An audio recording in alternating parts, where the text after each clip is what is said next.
ਪੰਜਾਬੀ 'ਚ ਹਜ਼ਾਰ ਹਾ ਅਖਾਣ ਨੇ। ਜੇ ਤੁਹਾਨੂੰ ਵੀ ਕੋਈ ਅਖਾਣ ਐਸੇ ਯਾਦ ਹੋਣ, ਤੁਸੀਂ ਆਪਣੇ ਬਜ਼ੁਰਗਾਂ ਕੋਲ ਸੁਣੇ ਹੋਣ ਜਾਂ ਆਪਣੀ ਨਾਨੀਆਂ ਦਾਦੀਆਂ ਨਾਲ ਤੁਹਾਡੀ ਕਦੀ ਮੁਲਾਕਾਤ ਹੋਵੇ ਤੇ ਉਹਨਾਂ ਦੇ ਨਾਲ ਗੱਲਬਾਤ ਕਰੋ, ਗੁਫ਼ਤਗੂ ਕਰੋ, ਸੋ ਉਹਨਾਂ ਦੇ ਦਿਲ ਖੁਸ਼ ਹੋਣਗੇ। ਨਾਲ ਉਹਨਾਂ ਕੋਲ ਇਹ ਗੱਲਾਂ ਲੈ ਕੇ ਨੋਟ ਕਰੋ ਤਾਂ ਕਿ ਸਾਡੀ ਜਿਹੜੀ ਜ਼ਬਾਨ ਹੈ ਇਹ ਪਿਛਲੀ ਪੀੜ੍ਹੀ ਤੋਂ ਅਗਲੀ ਪੀੜ੍ਹੀ, ਪਿਛਲੀ ਨਸਲ ਤੋਂ ਅਗਲੀ ਨਸਲ ਤੱਕ ਜਿਹੜੀ ਇਹ ਨਾਲ ਚੱਲ ਸਕੇ। ਇੱਕ ਪਹਿਲਾ ਅਖਾਣ, ਜਾਗਦਿਆਂ ਦੀ ਕਟੀਆਂ ਤੇ ਸੁੱਤਿਆਂ ਦੇ ਕੱਟੇ।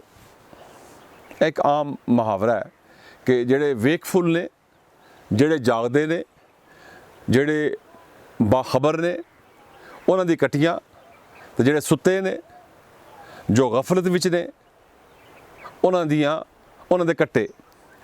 ਇਹ ਹੁਣ ਪਿੰਡਾਂ ਵਾਲਿਆਂ ਨੂੰ ਪਤਾ ਹੈ, ਸਾਡੇ ਜਿਹੜੇ ਪੰਜਾਬ ਦੇ ਪੰਜਾਬੀ ਲੋਕੀ ਜਿਹੜੇ ਨੇ ਪਿੰਡਾਂ ਥਾਵਾਂ ਰਹਿੰਦੇ ਨੇ, ਕਿ ਜਿਹੜੀ ਕੱਟੀ ਹੈ that is more valuable than the ਕੱਟਾ।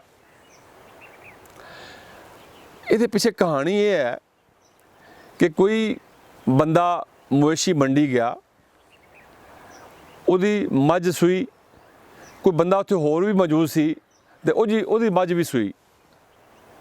ਇੱਕ ਦੀ ਮੱਝ ਨੇ ਜਿਹੜਾ ਸੁੱਤਾ ਸੀ ਤੇ ਬੰਦਾ ਸੌਂ ਗਿਆ, ਆਰਾਮ ਕਰ ਰਿਹਾ ਸੀ, ਉਹਦੀ ਮੱਝ ਸੂਈ, ਉਹਦੀ ਮੱਝ ਨੇ ਦਿੱਤੀ ਸੀ ਕੱਟੀ, ਤੇ ਜਿਹੜਾ ਆਪਣਾ ਜਾਗ ਰਿਹਾ ਸੀ ਉਹਦੀ ਮੱਝ ਨੇ ਦਿੱਤਾ ਕੱਟਾ।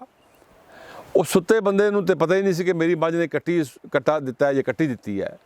ਉਹ ਜਾਗਦੇ ਬੰਦੇ ਨੇ ਆਪਣਾ ਕੱਟਾ ਚੁੱਕ ਕੇ ਉਹਦੀ ਮੱਝ ਕੋਲ ਪਾ ਦਿੱਤਾ ਤੇ ਉਹਦੀ ਕੱਟੀ ਚੁੱਕ ਕੇ ਆਪਣੇ ਮੱਝ ਕੋਲ ਉਹ ਰੱਖ ਲਈ। ਇਹ ਕਿਸਮ ਦੀ ਉਹਨੇ ਚਲਾਕੀ ਕੀਤੀ ਔਰ ਉਹਦੇ ਬਾਅਦ ਫਿਰ ਇਹ ਅਖਾਣ ਬਣਿਆ ਸੀ ਕਿ ਜਾਗਦਿਆਂ ਦੀਆਂ ਕਟੀਆਂ ਤੇ ਸੁੱਤਿਆਂ ਦੇ ਕੱਟੇ। ਸੋ ਮਤਲਬ ਹੈ ਕਿ ਜਾਗਦੇ ਰਹਿਣਾ ਚਾਹੀਦਾ ਹੈ, ਕਿਸੇ ਵੇਲੇ ਵੀ ਗਫਲਤ ਦਾ ਮੁਜ਼ਾਹਰਾ ਨਹੀਂ ਕਰਨਾ ਚਾਹੀਦਾ। ਜਿਹੜੀ ਸੁਰਤ ਹੈ ਇਹਨੂੰ ਸੰਭਾਲਣਾ ਚਾਹੀਦਾ ਹੈ। ਸੋ ਸੁਰਤ ਜਿਹੜੀ ਹੈ ਜਿਨ੍ਹਾਂ ਲੋਕਾਂ ਨੇ ਸਾਂਭੀ ਹੁੰਦੀ ਹੈ ਉਹ ਜ਼ਿੰਦਗੀ 'ਚ ਕਾਮਯਾਬ ਹੋ ਜਾਂਦੇ ਨੇ।